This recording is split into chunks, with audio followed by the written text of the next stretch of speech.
searching for materials is I want to find ferroelectric materials that are not perovskite. I know these words might be scary if you're not a physicist or a material scientist, but ferroelectric is basically an application, and perovskite is a crystal structure, so it's the structure of the material.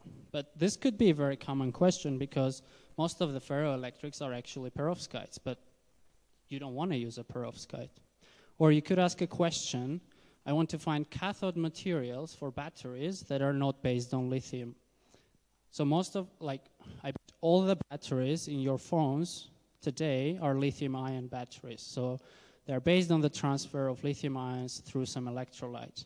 And the cathode materials, so it has a cathode and an anode, and cathode materials most commonly are some lithium-based metal oxides, and you rarely find anything that's not lithium-based. But maybe you want to research the ones that are not lithium-based. And a very simple question you might ask, okay, I have this material, and this is actually a question I had during my PhD. My PhD is in physics and not in machine learning or NLP. I had this question, okay, I was researching this material, and I was like, what are similar materials to this material? And usually the way you would do it is, again, go read a lot of papers and find which ones are similar. So to answer any of these questions, usually you spend days, because you go read a lot of literature, and then you summarize it, and then you're not even sure that you have the full picture. So I'll show, I tried to do this actually today, quickly. So I went on Google Scholar, I searched ferroelectric, not perovskite. I don't know, I'm probably not very good at Googling, but this was the first thing that came to mind, right? And I get ferroelectricity in perovskite. So this is actually about perovskites, because it has the keyword of perovskite and doesn't understand that I actually don't want perovskites. Or the second example was cathode materials not based on lithium. So these are all lithium oxygen battery, lithium ion storage. These are all actually lithium. This is definitely not what I'm looking for. Or materials similar to, I mean, I didn't know how to search for this on Google Scholar, so I just Googled it. And these are all iridium manganese papers. I don't know if you know of a better way, but most of the time you use Google Scholar. So I'll try to show you what we can do with the app we created, and then throughout the talk I'll try to explain how we do it. Hope that the first demo will give you some motivation to stay tuned. So we have this web app that we have developed, or we're actively developing. It's now just hosted on my local host, but we will have a public release soon, probably in a month. So at the end of the presentation, I'll give a URL that if you're interested, you can go sign up for updates. But this is a search that we can do. We have multiple fields here, and you see I have here is something, but not something else. And also I have the fields here where I want to include different chemical elements. So let's do the ferroelectric, but not perovskite. So ferroelectric is sorry, I'm slow typing with one hand.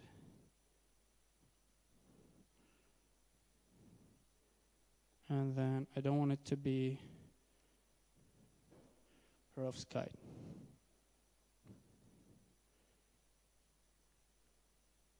Yeah, I hope I got it right. And if I click search, so what I'm going to do here, I'm actually going to return a ranked list of materials that are ferroelectric but not perovskites.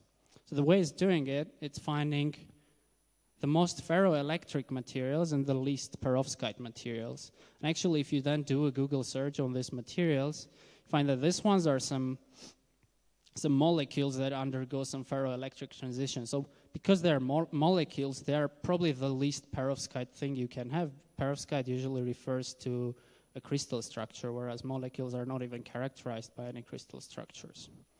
Or the other example was I wanted to find cathodes, right, that were not based on lithium. So I can just exclude lithium, and then I'm going to get a bunch of cathode materials, which are up to a few hundred, all correct, and none of them has lithium inside.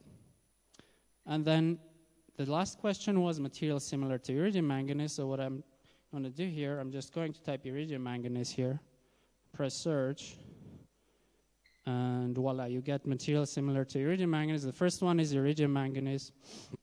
Then you get iron manganese, which is in fact the most similar material to it, which I learned during my PhD. I didn't know it before I started it. And you get a bunch of other materials that are similar or used alongside iridium manganese. And the actual color bars here I'll explain. The green one is actually a relevance score, so how relevant this material is to my search.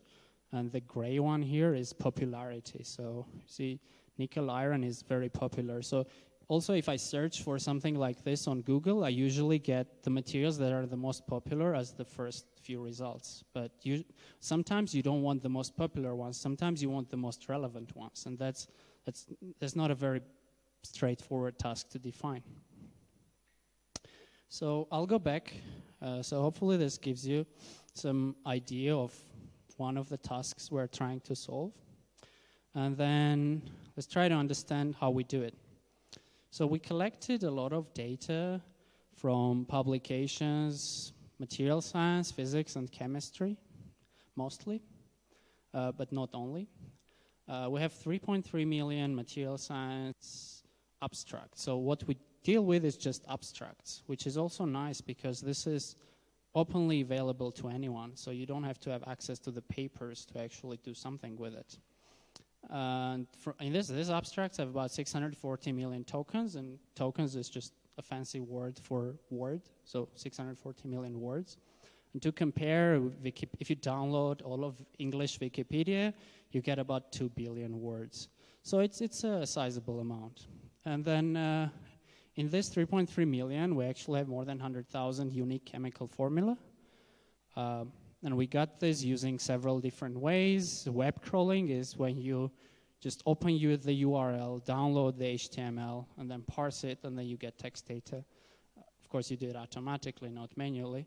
And then there is a Scopus Science Direct API by Elsevier, which if you are interested in any text mining or natural language processing related to science is very useful. And we also used recently developed Springer Nature API. So Nature and Springer merged recently, and they have an API. You can get abstracts there as well. So let's talk a bit about this concept called word embeddings. So when you get a lot of text data, you need to start assigning some meanings to words, because words are just a sequence of characters and the computer doesn't know the meaning.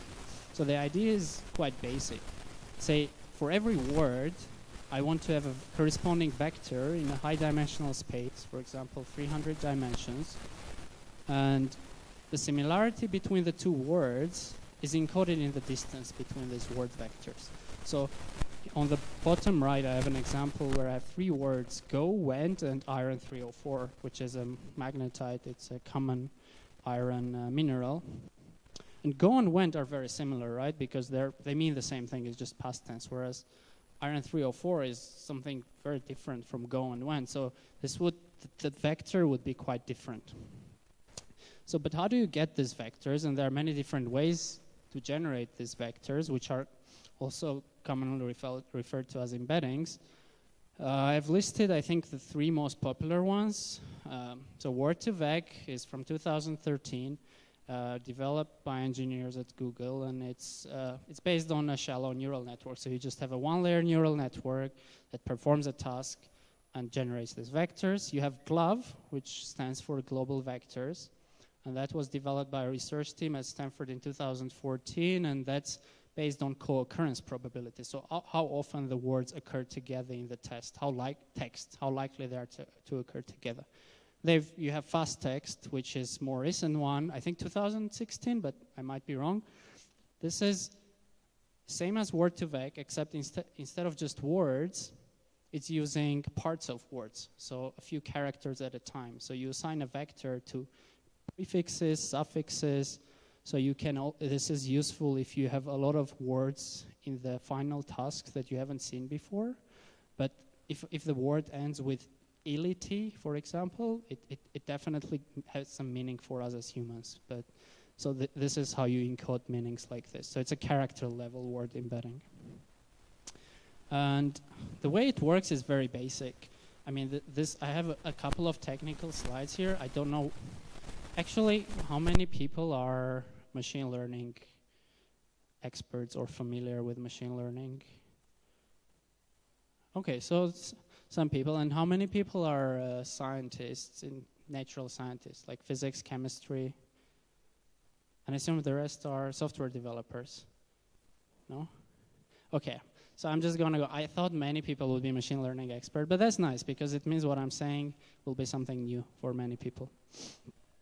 So let's say I have this sentence, right? It says electrochemical properties of lithium cobalt oxide thin film.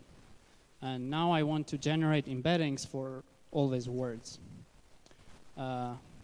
This is the word2vec, so I'm going to focus on word2vec because that's what we use. So I'm going to choose one word as a center word, and then loop through the whole corpus, through all these 640 million words, and having each of these words as a center word. And then I am going to train a neural network to predict the words that are nearby. So if I have off as the center word, I want my neural network to predict that the word electrochemical will be next to the word off, and then the word properties will be the next to the word off, and so on and so forth. And then I move to the next word, and now my task is, I have lithium cobalt oxide, I want to predict that the next word will be properties, or the next word will be off. So I have 4 training examples here, and I had 4 training examples before, right? So for every word, I'm going to get 4 training examples, and the size of the context is just a parameter you choose. So here it's 2. So my context is just the 2 words nearby. Usually this is a number between 5 and 10. So you look at larger context. But actual objective of this, what I'm doing here, is not to be able to predict the word nearby, because that's not very useful, is to learn this 300-dimensional representations of words. And that's what it's going to do. So how does it actually do this? So this slide is a bit messy, so I'll try to go step by step. So this is skipgram. This is a flavor of word2vec that seems to work the best. And assume I have only 10,000 unique words in my vocabulary. And then I want to generate 300-dimensional word embeddings. So if I get a matrix that's 10,000 times 300, each row of this matrix could be an embedding for one word, right? Then I have 10,000 embeddings, one for each word. The way you do this is you take an input vector, which is your feature vector, if you want to call it, and this just has 1, all zeros, and 1 at the position that corresponds to lithium cobalt oxide. So at 10,000 words, and assume lithium cobalt oxide is just the 8th word here. Then you fit it into one linear hidden layer. Linear hidden layer means it's just a multiplication. There is no activation here. So you just multiply this vector by this weight of the hidden layer. So by the row, so this will choose the 8th row of this matrix here. So it will actually choose the embedding for lithium cobalt oxide. And then you have this output layer, which is now trying to predict what is the probability of the first word in the vocabulary to be in the context of lithium cobalt oxide. Assume the first word is properties. So this neuron will give the probability of properties being next to lithium cobalt oxide, and so on and so forth for all 10,000 words. So you get one vector here. There's just a list of probabilities, and the most likely one is the context word. And this is done using a softmax activation function, which is here. So this one is the embedding vector. This is the output vector for the word you are trying to predict. So basically the bottom one is just a normalization factor, and the top one is the thing that gives you the probability. So you train this on all 640 million words, and the idea here is very simple. So if I have this lithium cobalt oxide, and let's say the first one was, no, not the first one is taken, the first one is properties, and the fourth one was lithium manganese oxide. If they are very similar, they are going to occur with the same words. If it's exactly the same material, it's going to occur with exactly the same words in the corpus. So when I run this prediction, I will get the same final result, or I want to get the same final result, which means if I choose the 4th row here and the 8th row here through this multiplication, they should be the same, or more or less the same. That's basically saying that the words that occur in the same context will have the same word vector or similar word vectors. And that's how you map your words to some 300-dimensional vector. And usually this output layer is thrown away. You don't even care about what your neural network does. All you care about is you learn these embeddings. Although we actually use this output layer for the search, and I'll tell you later how. So if you got this, that's great. If not, don't worry. That's not the main thing. Now, if you have generated these embeddings, you can check if you did a good job. To check it, you need to visualize it. So what I'm going to do is I'm going to project the most common 2,000 word vectors onto a 2-dimensional space using a dimensionality reduction technique called TSNE. So every dot here corresponds to a word. And then the words that are similar are supposed to be next to each other. So you see here that this is small cluster. It has everything related to magnetic properties, right? You have paramagnetic, magnetic, magnetization, coercivity, spin, etc. And this one is a lot of words related to light. You have a lot of words that are actually different forms of the verb to be. So is, are, where, was, have been, has been. So they're all clustered here. And you get units like centimeter, nanometer, micrometer. They're all clustered here. And if you look at any of the small clusters, they're very similar words. So that's nice. I know I'm doing an okay job. But what if I do this not just for words, but for materials? So usually chemical formula are really easy to recognize in text, so you can write a regular expression and some rules to find all chemical formula. So here is the same dimensionality reduction with materials or chemistries that have more than 10 mentions in our corpus. So most of the materials you know will probably be here because they're quite popular, more than 10 mentions. It's a very low threshold for a material. And you see that they actually cluster according to their application, properties, and many different factors that define similarity. So here, if you look at it, all of these are shape memory alloys. And that's quite interesting. And all of these guys here are semiconductors. You get semiconducting materials here. And this small cluster in the center are all battery cathode materials. So then now you can start thinking about how we define material similarity, right? Because I could just define it as a distance between these two dots, and that already gives me what are the most similar materials to iridium manganese, at least in the context of how they're used in scientific literature. And this is about 8,000 materials, and it includes some organic chemistry as well.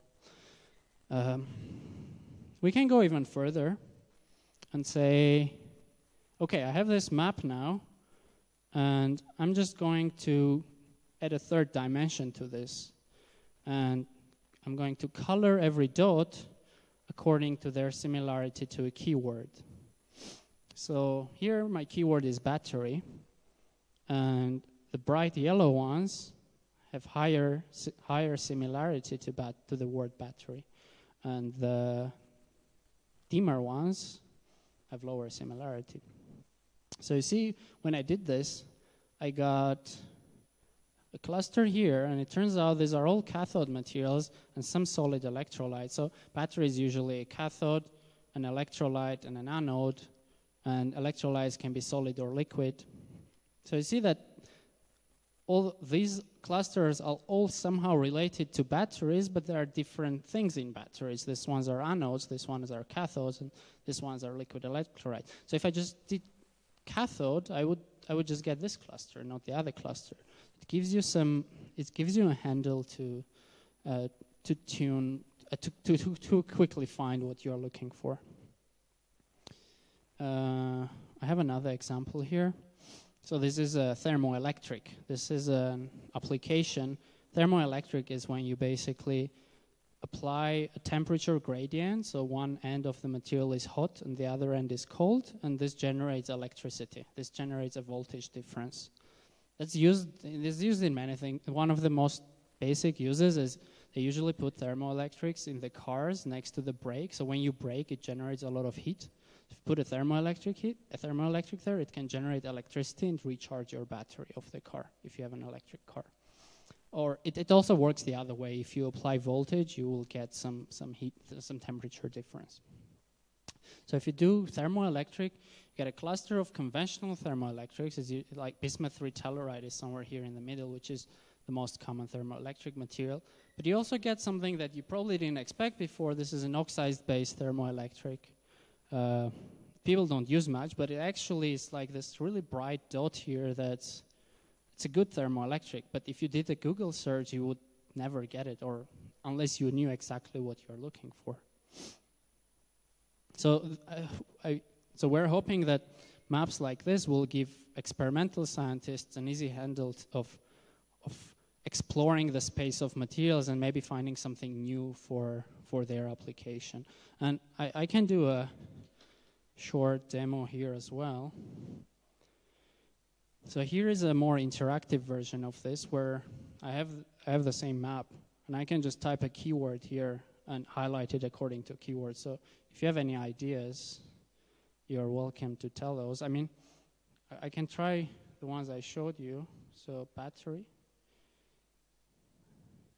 So this is the same as was on the screenshot, hopefully, right? These are the main battery materials, and you see a lot of them have this lithium inside. So the first one is lithium, and then some other chemistries. And if I just do cathode, so the anode cluster is very dim, and these others are dim, and this cluster is much brighter now. And there you find some other cathodes here. So these are not lithium-based cathodes. So that's how we searched for cathode, but not having lithium. And you could also do it with a map. Yeah, let's do solar cell, okay? Solar cells? Doesn't matter usually. Okay, here. So these are the materials that are used for solar cells. So I saw cadmium selenide here, which is actually probably the most common solar cell. Cadmium telluride is a very common solar cell material, right? And here some organic ones, I think. So this one is a different cluster, but this is for organic solar cells.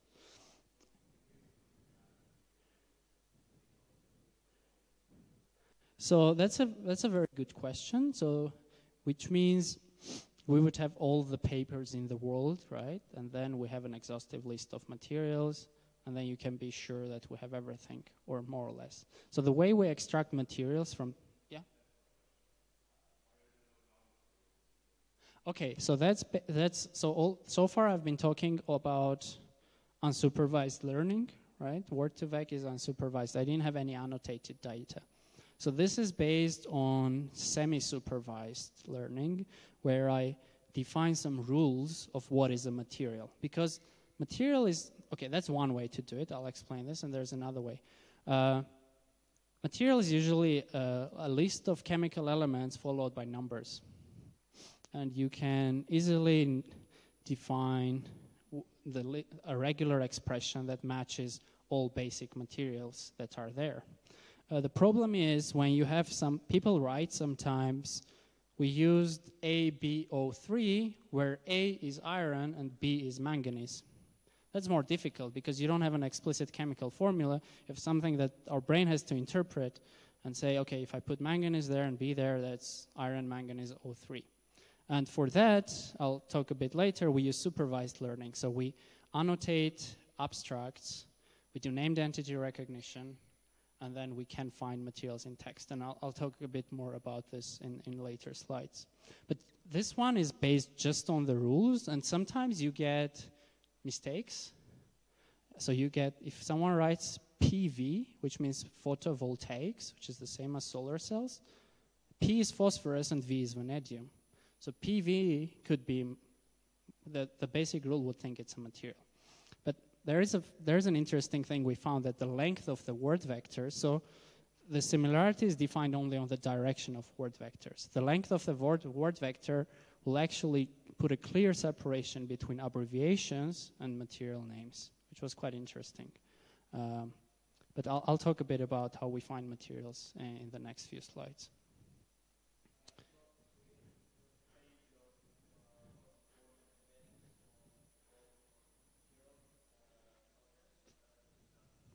Yeah. Yeah. So, yeah. Mm-hmm.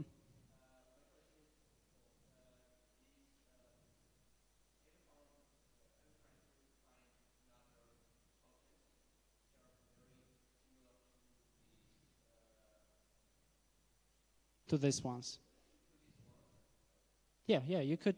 So that's a good question. So for example, a very basic example, right? If I have iron, Fe, that's a material. That's the symbol for Fe.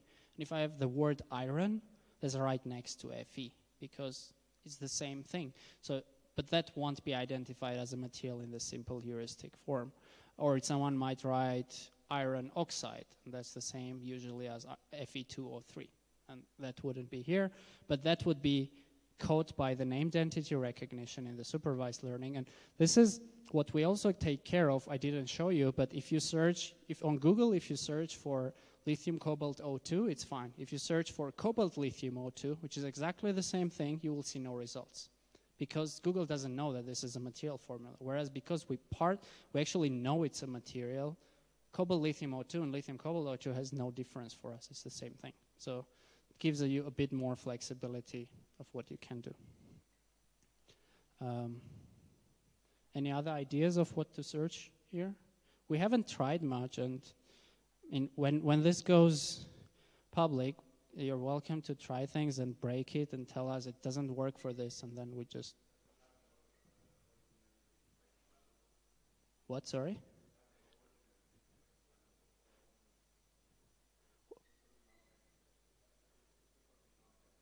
Not technical. So it might work, but it depends if we have it in our corpus. So one of the next steps for this project would be to also include things like patents or archive or Wikipedia in the corpus. And I'll talk a bit about how this changes the results. But so you could just put alloy, right? And alloy is a basic thing, and it occurs a lot in the corpus. And if you do this, it turns out that a lot of things are similar to alloys because a lot of metals are used in alloys, and they will come up for your search, and then you need a more specific search, like what type of alloys you're looking for, and you'll get better results. What? Drink.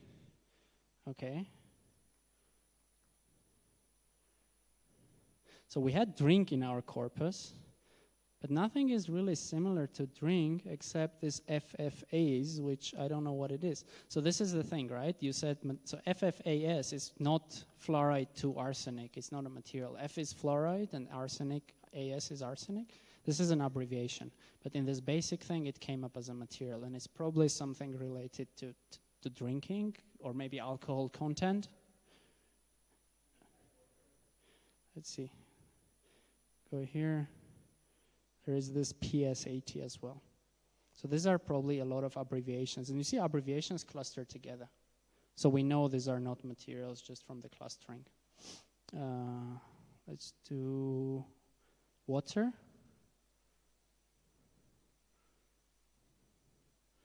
So these are the ones with water. Oh, H2O is the most similar to water, surprisingly. You have a lot of other stuff which have some water in them.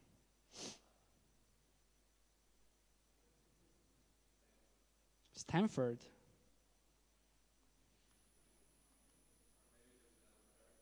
Well, I would hope you would say Berkeley, but you said...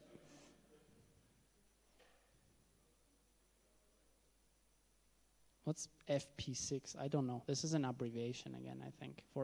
This could be an abbreviation for a material. We can search for FP6 and know what it is. We have another... Maybe it's a good time to... No, it's not a good time for... Remember FP6. We'll search for it throughout the talk. Okay, I'll move on, and then we can come back to this and play with it. Oh, sorry. Showed something I wasn't supposed to show. Okay, so this is nice. This allows you to search things, right? One of the other selling points of Word2Vec was actually this word analogies, where these vectors, you have a vector with 300 dimensions, you can do some simple arithmetics with it, where you can add them, you can subtract them, and it turns out simple subtraction operations encode some meaning. If I take the vector for king and subtract queen, it's the same vector as if I take the vector for man and subtract woman. So this vector encodes the gender in some sense, because man, woman, king, queen. And you could do, they demonstrated in the paper similar things. Say I take Moscow, subtract Russia, I get the same thing as London, subtract United Kingdom. And a lot of different logical relationships. So for our corpus, we get things like encoding of what are they used for in a device. So in lithium-ion batteries, cathodes are usually some lithium-based oxide. Graphite is the anode. So you can get that these vectors are, well, by equal, I mean there's no other thing that's closer. So this is the closest thing. Or you can encode oxide, metals and their oxides, can encode units for different conditions or properties. So Kelvin is the unit for temperature, Pascal is the measure for pressure. This is encoded in your vectors. Or magnetic properties, even if I take cobalt oxide, it's a common antiferromagnet, and aluminum oxide is non-magnetic, and we can learn this too. Or this one is quite surprising, and it works really well. It's ground state crystal structure of chemical elements. So we're able to find this encoding of ground state crystal structures of elements in the periodic table.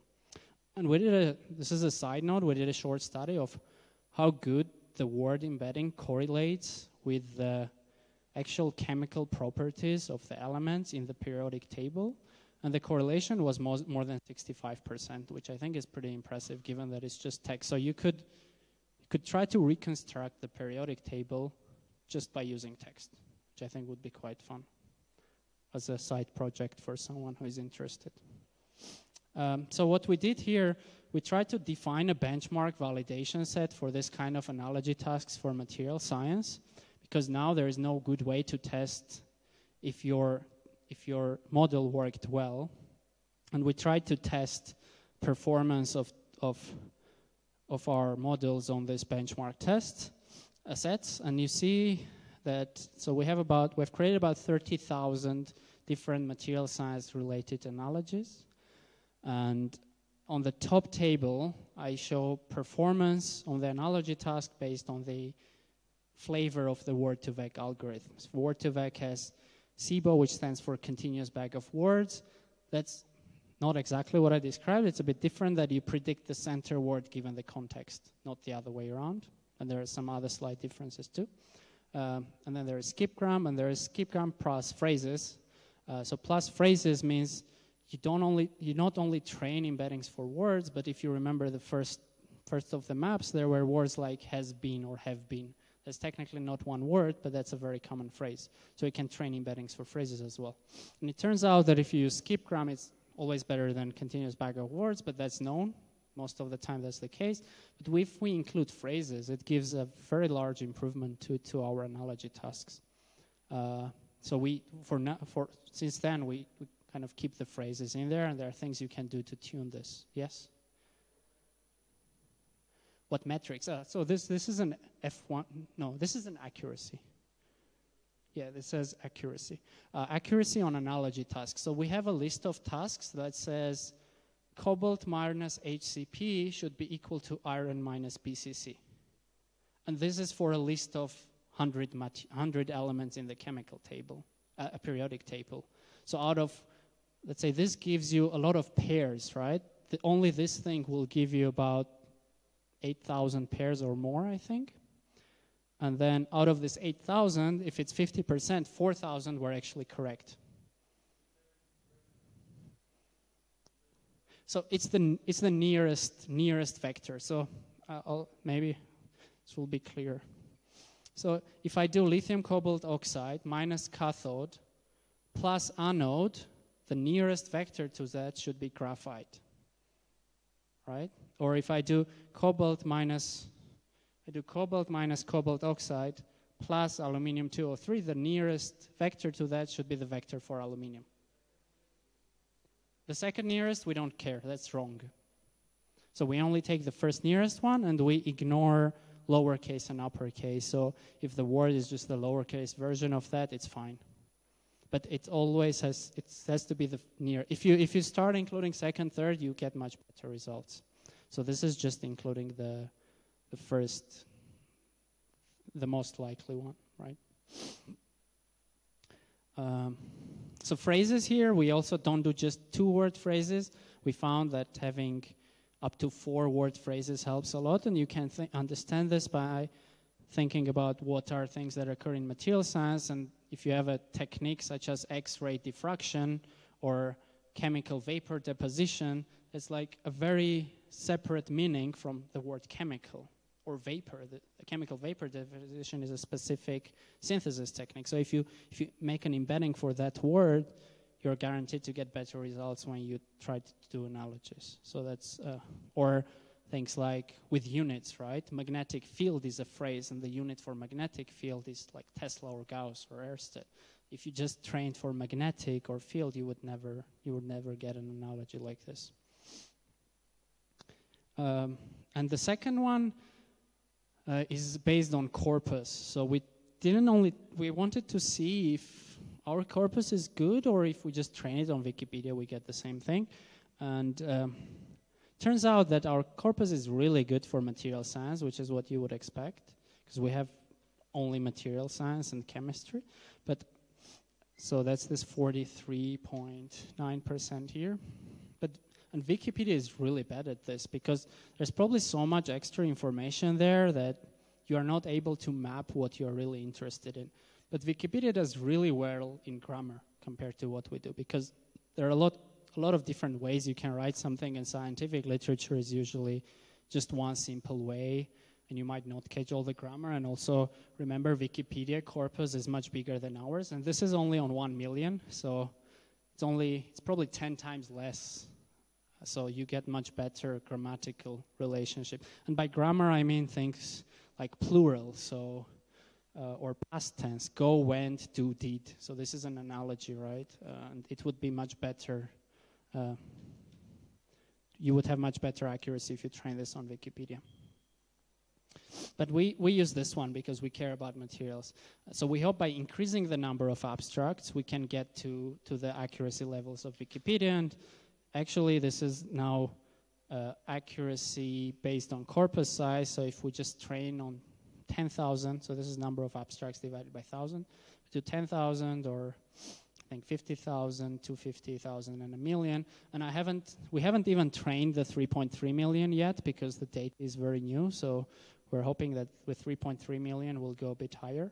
But yeah, you see that 10,000 doesn't give you much. The total accuracy is only 20%, which is the green one. The blue one is materials, and the orange one is grammar.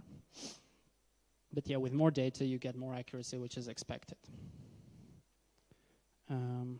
Okay, so any questions related to this? It would be probably a good time, because I'm going to talk briefly about a supervised machine learning problem. Yes?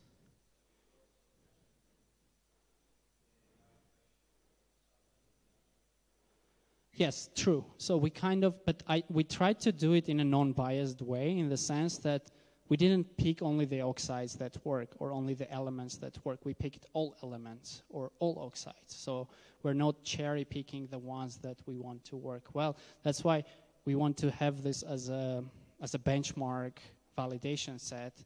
And if you want to do it, you need to make sure it's not biased, so everyone can use it. So if we're doing something like oxides, we do all oxides. At least the materials that have one common oxide. Because sometimes the oxide relationship, right? Iron has 10 different oxides, so you can't really say your analogy is right or wrong. Does it make sense?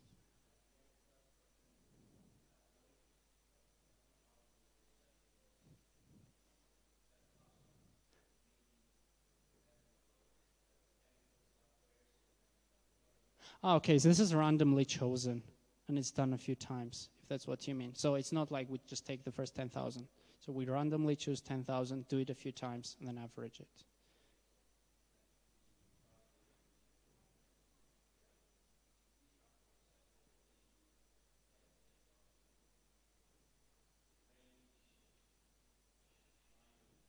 I see. Yeah, I think that it would be nice to include it on the plot. It's not here. I think it's quite small, because if the material is not in the corpus, and also I didn't say this is accuracy on the top 100,000 words. So if the word is very rare, although it's in our validation set, it won't come up here. Because if you assume that something that occurs only once in your corpus will get a correct word embedding, that's very optimistic. Usually you need maybe 5 or 10 occurrences to actually put it in the right spot in your vector space.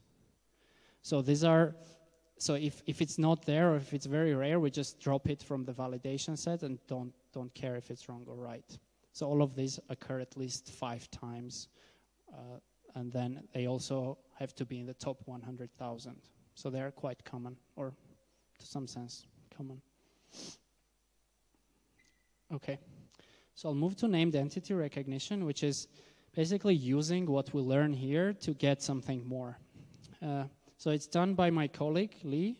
So I won't have too much detail here, but I'll just give you an idea of what he's working on.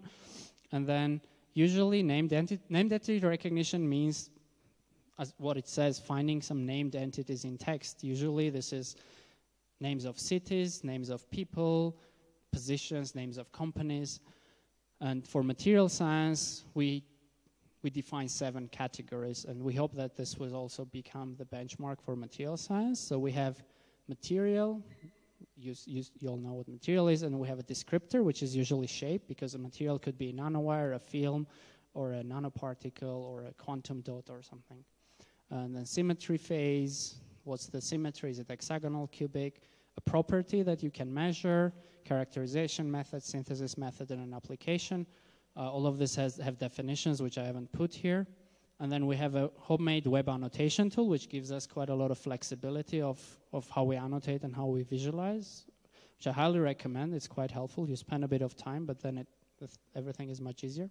And Lee here is actually a hero, because he probably spent like 3 weeks just annotating, and he annotated 680 abstracts. It has 35,000 named entities, so that's at least 35,000 clicks when you annotate, and that's a lot of data. And the goal is to find these mentions in the text. So this is an example of what our named entity recognizer did to one of the abstracts. See, here is an abstract that describes how this nickel iron 204 was synthesized by solid-state reaction, and then you use this other technique and whatever, some properties were studied. And this is what the computer identified as named entities. And you see that it works pretty well, because all of these ones here are materials. Spinel refers to a specific symmetry of the crystal, and cubic also refers to a symmetry. It even says cubic symmetry, and they study the structure and cation distributions and domain size. And this was powder, this was crystallite, this was bulk. So it's doing pretty well. And here I will show you some results for F1 scores, which is a common way to measure how good your supervised classification algorithm is doing. So this was only done for 500, so it will probably be a bit better for the 680, which we just got recently. We tried a bunch of things. Here I show the ones that work the best, or actually the simplest one and the most complex one, and something in between that works the best. So these are the 7 named entities I talked about, and the bottom one is the average. So you probably want to look on the average one. Logistic regression. So when you do classification or any machine learning task, you need to choose a feature vector. So what are the features of the word? It could be, and for this, it could easily be the word embedding that we learned.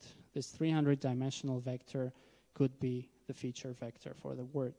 And that's what goes into this bidirectional LSTM with the CRF. So this is a very common state-of-the-art technique that's used in most of the named entity recognition tasks. I won't go into detail, but it's basically a neural network which is recurrent. So you get the result, you feed it back into the neural network, you get the result, you feed it back in, and then it's a specific architecture, and B means bidirectional. So you scan the text from the beginning and from the end.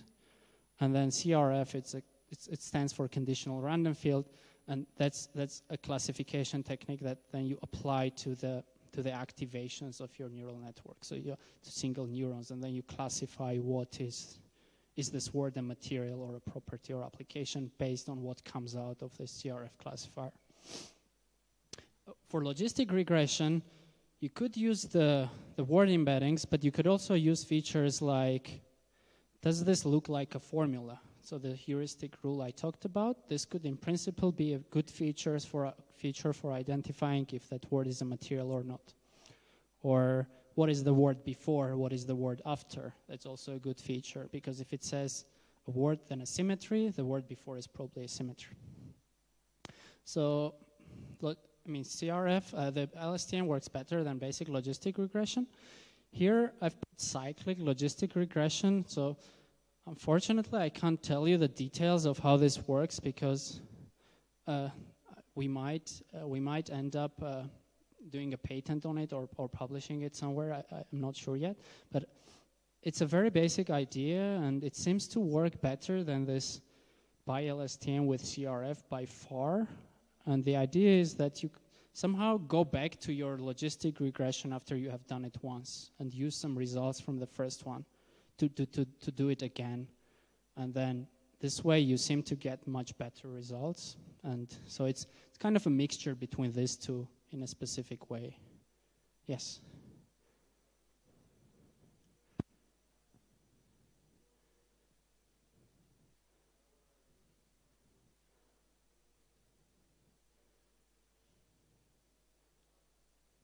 Yes, so for logistic regression, we have this handcrafted feature. So it would be something like the word vector of this word, the word vector of the previous 3 words, the word vector of the next 3 words. Is this word with a capital letter or not? Does this word have a number in it or not? For logistic regression, most of the features are handcrafted based on human annotation. So if it has a number, you would usually have it as a material. It's using the word embeddings as well, but it's building a very long feature vector for logistic regression. So it would be probably like a 5,000 length feature vector.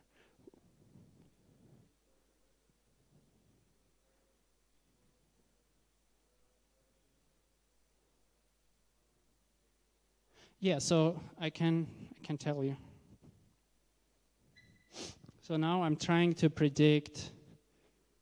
I'm looping through text and I'm trying to understand if spinel is a phase or not. So I take the word vector for spinel, which will already give me something, right? Because if it's a phase, it will have similar labels to other phases. I take it the word vector of the word before and the word vector of the word after. So that's a 900-dimensional vector. And that could be the feature vector of my prediction. Is spinel a phase or not? So you take the vector for the word before, the vector for the word itself, and the vector for word after. You put them together in one long vector, you get 900-dimensional vector. And that's your feature vector for predicting if the word in the center is a phase label or not. But that's just one thing, right? You could then add to this vector things like, does this word have a number in it? If it doesn't have a number in it, is likely not to be a chemical formula. And then you can add other features. Does it start with a capital or etc.? And I think we don't mind sharing this feature. So our code is going to be public soon. So the whole list of features that are chosen for logistic regression will be there. Just because I didn't do this particular part, I don't know the specific details. Yes?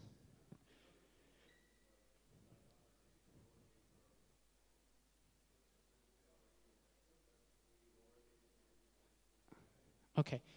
Yeah, that's a good question too. So we could keep everything uppercase and lowercase, but the way we do it now, we do a lot of processing. So we lowercase everything that's not a material just to get a smaller vocabulary size. Because if it's all uppercase, you get a very large vocabulary size. And we haven't tested how it improves the NER or not yet, but that might be a good thing. For analogy tasks, lowercasing everything is better, because then you get a much better vector for the same word rather than splitting it into two. Yeah. Yeah, yeah. It's split between the two, so you get more noise there. Yes?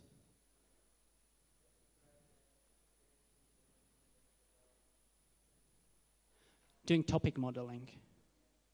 What it talks about. Yeah, so so I said we have 3.3 million abstracts, right? And not all of them are material science. So we have a classifier that takes the abstract and tries to predict if it has inorganic chemistry in it or not, because sometimes it would be a biology paper.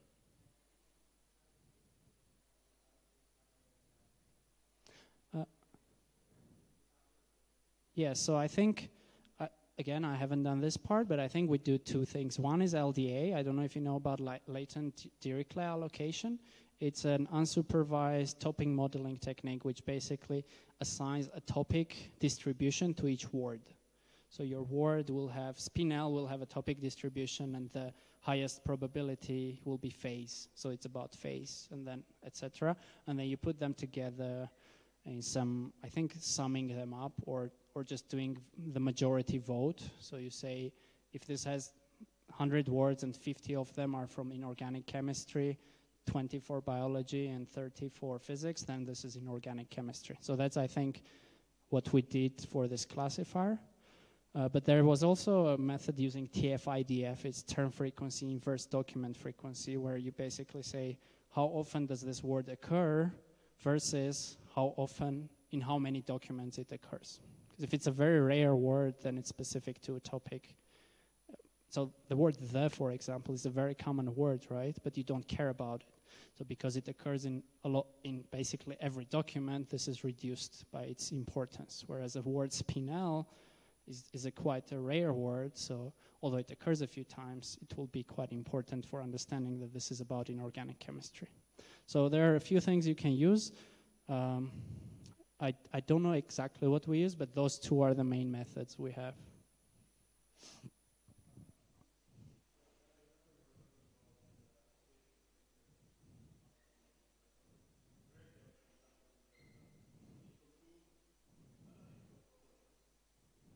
Mm-hmm. Yeah.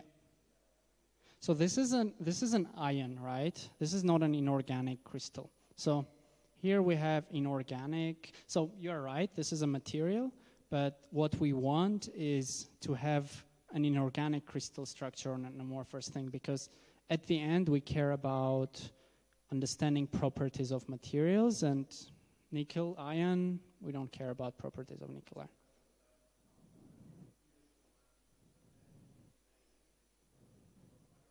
Mm-hmm.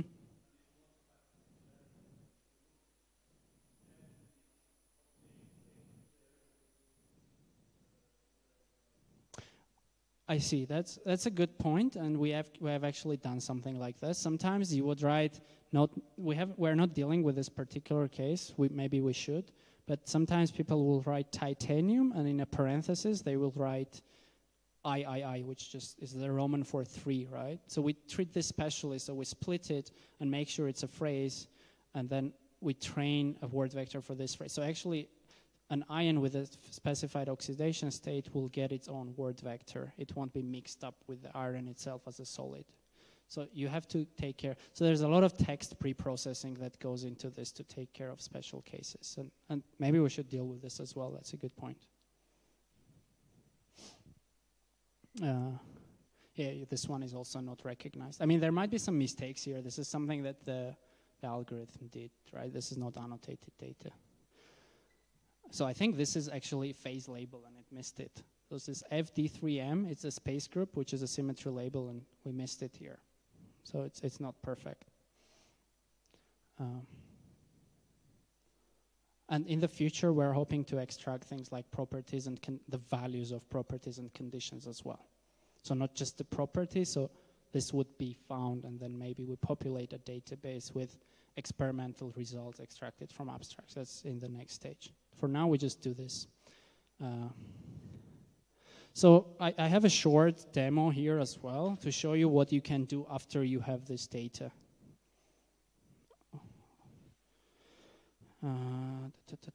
So here, so we have this small application that says material summary.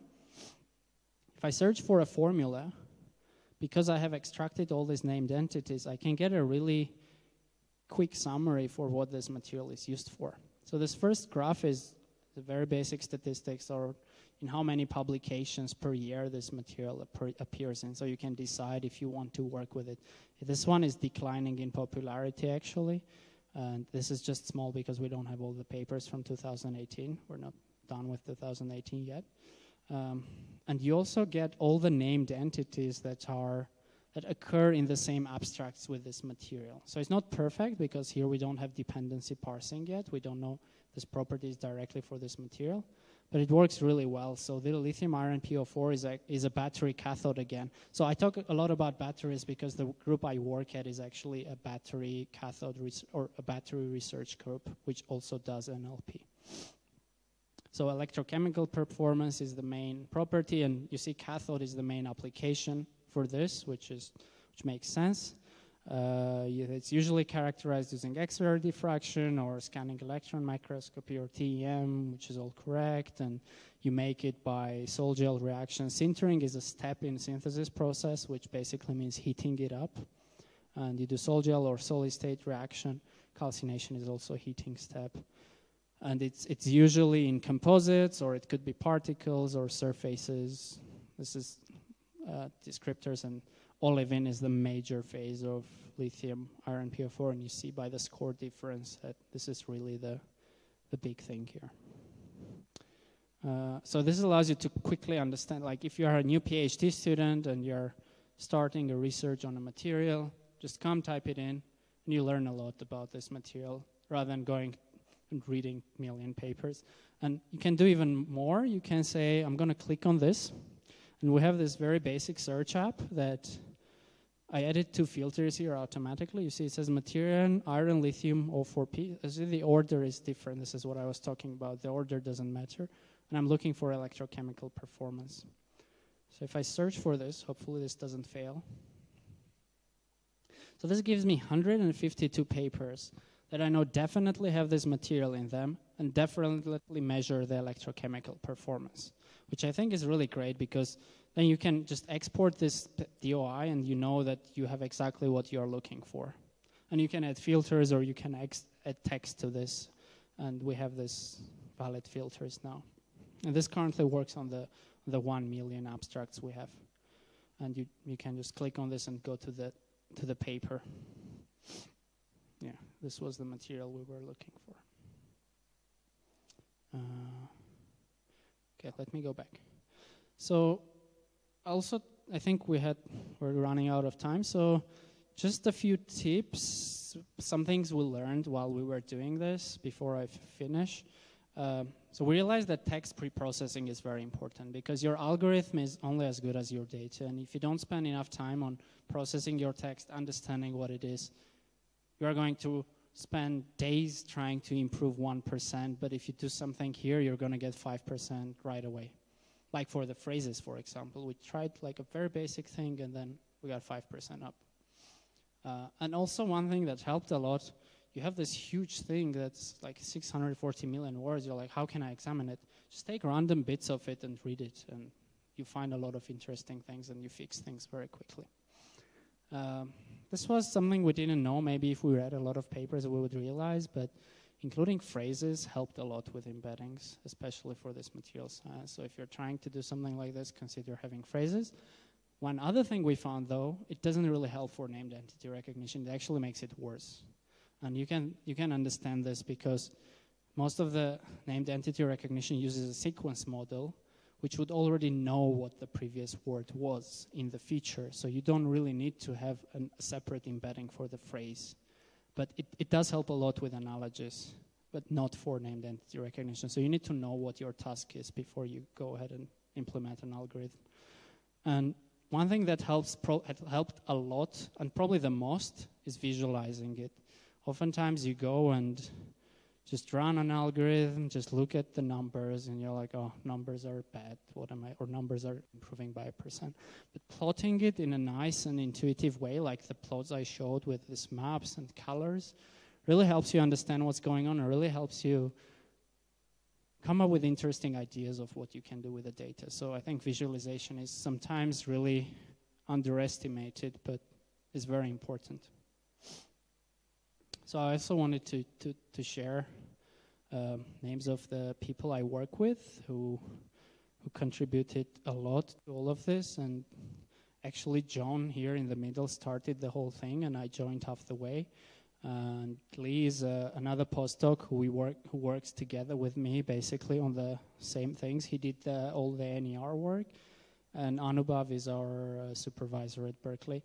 And we have another project which, if you're interested, I recommend checking out. It's called PropNet, and we also work with Matt, David, and Joseph. And Gert Cedar is actually my direct supervisor, and Christine is another co-PI. She is the supervisor of John. So this is our small team that does this.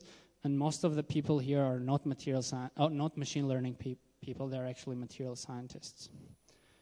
So I just want to leave this here while we answer questions. So these are some useful links. So if any of this was interesting to you, or thought you could apply it in your research, or maybe you want to extend it, I recommend, first of all, signing up there on top to become a beta tester. So when this goes live, we'll send out an email, say, come try to break it, or tell us what's not working right. And it's just, you put in your email. We're not going to send out any spam. You get a notification. If you're interested in working with materials in general, or doing machine learning with material science, the links below are about that. So Materials Project has a lot of materials properties which you can do machine learning on. And PyMatGen is actually a Python API for interfacing with Materials Project and a lot of other materials related. So the question about how do you know it's a material or not, PyMatGen can do it on a very basic level. And the fourth link here is specifically for machine learning, for material science. And ChemData Extractor we used a lot in the initial stage. It has a built-in named entity recognizer for materials. And our in-house one does a lot better now, so we don't use it anymore, but it's a good place to get started with. And so for visualization, I used a lot this thing called Plotly Dash. I highly recommend it if you want to visualize your machine learning projects. It's very easy to use. It's Python-based, so you don't have to learn JavaScript or HTML or anything like that. And it's easy to get started with. And the last two are links to where we got our data, and it's free to use, so you can get some text data and start playing with it. I think this is it. So if you have any questions, I'm more than happy to answer now, and then feel free to come talk to me after this as well. So thank you for coming.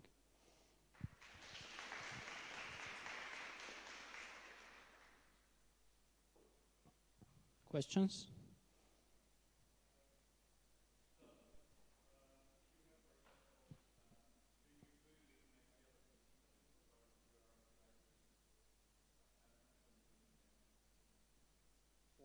For the Word2Vec? So right now it's normalized. So what we do, if it's a material, we would convert it to normalized forms, which means if you write nickel iron and you write nickel 50 iron 50, that's the same thing. So we convert it to some formula, which in this case would be nickel iron or nickel 1 iron 1. So it's all the same, but we don't split them and treat them as separate words when we do the Word2Vec. So you could do that. That's an interesting question. So you would probably get some relationships between chemical elements and how they're similar.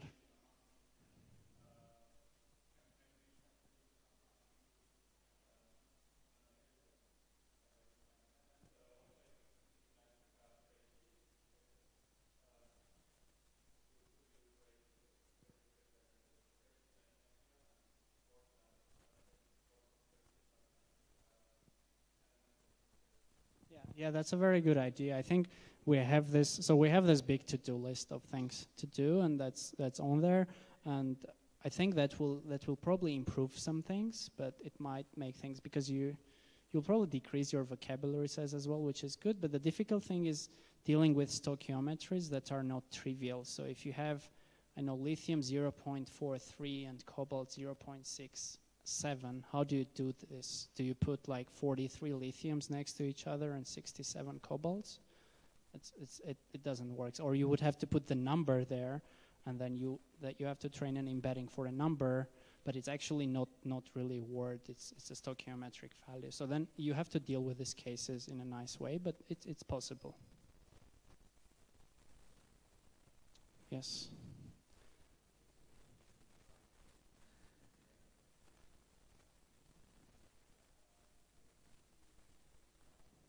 Hurts the NER. Okay. Well, we haven't done a very comprehensive study of how much it hurts. It was decreasing it by a couple of percent. So if it was 88, you would get 86. So it's not a dramatic decrease. But I think the logical way for me to think about it is NER already knows the sequences are important. So if I have chemical vapor deposition, it's going to know that if it's chemical before vapor, it means something else compared to if it's the before vapor. So I don't have to put a separate encoding for chemical vapor deposition if I want to recognize it as a synthesis method, because it will know that chemical followed by vapor is most certainly a synthesis method, and that's it. Whereas if I train a separate word embedding for chemical vapor deposition, it might fall somewhere else, and maybe you don't get this relationship. We haven't done an in-depth study, but I think the thing is, I don't see how phrases would improve the NER, but I don't know for sure if they definitely decrease it or not.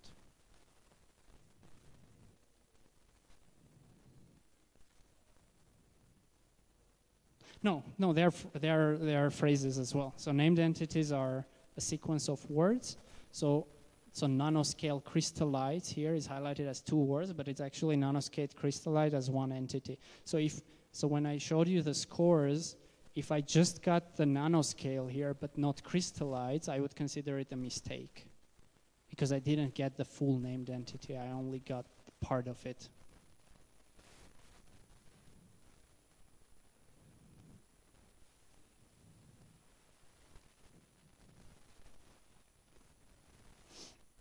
Okay, so the phrases, so that part was for generating embeddings. So generating a vector for a phrase. So you don't have to generate a separate vector for a phrase. You can use a vector for chemical and a vector for vapor and a vector for deposition to do the prediction. You don't have to have a separate vector for chemical vapor deposition. So if you include phrases, you get separate vectors for specific common phrases as well, not all phrases. Yes, please. Yes, right now we use only English.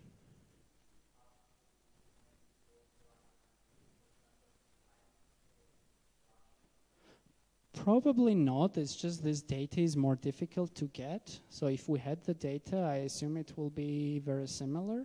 So we actually had some Chinese abstracts and we deleted them because we were not worried about. So if you use the Springer Nature API, you get like about 1,000 Chinese abstracts from some Chinese journals.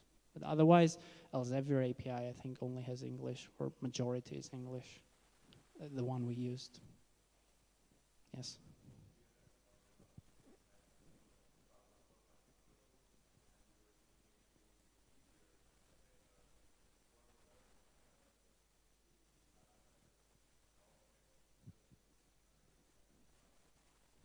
Yeah, I agree. It's an interesting thing.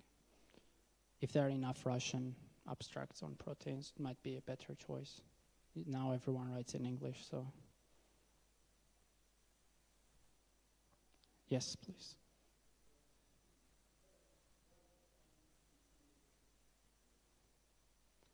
Similar what, sorry?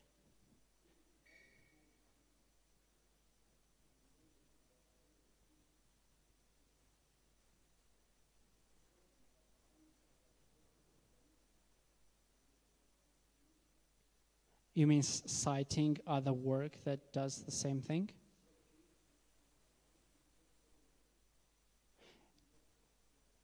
I see other projects.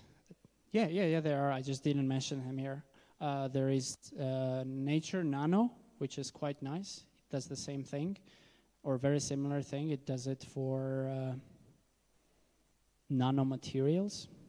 And the material summary I showed, Nature Nano has a very similar app to that one. So it's run by Nature Publishing Group, and it does very similar things, but only for nanomaterials.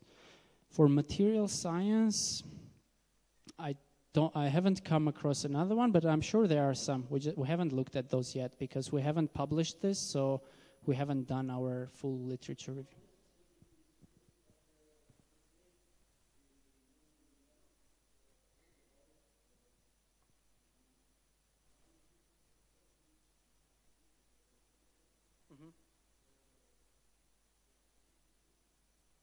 Yeah, when we do our literature review, we'll probably talk about that.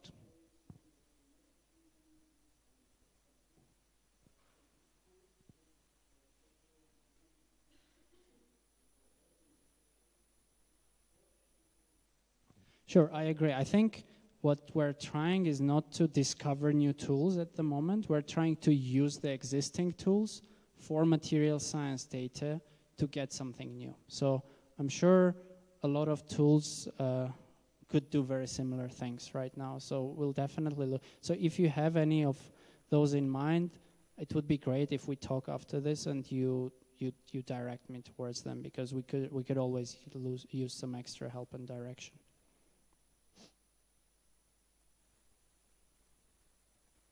Yes.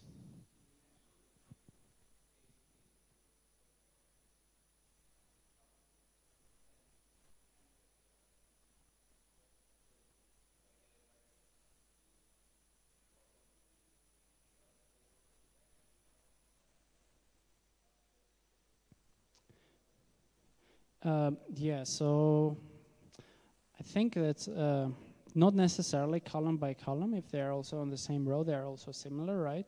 So what the correlation I was talking about, let's say you do pairwise distances between elements, and you define this distance metric somehow. For the Word2Vec, it's very easy. The distance is the dot product of the two vectors. It's just the distance between the two vectors. For something like chemical composition, it's more difficult because you have the row, the column, electronegativity, melting point. You have a lot of chemical properties that's not very straightforward to define if it's similar or not. So the one I was talking about basically took, I think, 7 of the most basic properties: Mendeleev number, row, column, electronegativity, ionic radius, and something else, and then did a Euclidean distance as a metric, normalized Euclidean distance between these 5 things. And then that correlated pretty well with this already. So I agree that it's not very straightforward to define a chemical similarity, whereas here it's very easy. It's just a dot product. Okay, thanks a lot for coming, and have a nice evening.